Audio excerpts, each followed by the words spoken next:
তুমি কি মনে করো আমাদের ভালোবাসার যে বন্ধনটা সেটি যদি টিকিয়ে রাখার জন্য এটা কি স্বামী স্ত্রীর খুব কম্প্রোমাইজ বা যে ধৈর্য এটা কি দরকার কি মনে করো? অবশ্যই একটা স্বামী স্ত্রীর ভালোবাসাই শুধু না, সন্তান, যেকোনো ভালোবাসা পিতামাতা সবার সাথে ধৈর্য এবং আপনার অনেক সহনশীলতা বজায় রাখতে হয়। ভালোবাসা টিকিয়ে রাখতে হলে অবশ্যই জরুরি, সেটা আমি বলবো। মুনমুন কি একমত শরীফের সাথে? হ্যাঁ, আমি ওর সাথে একমত।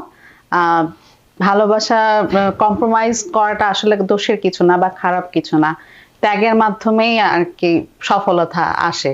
তো কে বেশি করে মানে ধৈর্য বা কম্প্রোমাইজটা কার তরফ থেকে বেশি আসে? অবশ্যই মেয়েরা।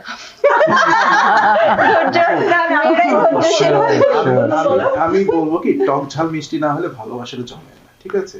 Yeah, টক ঝাল মিষ্টিটা দরকার।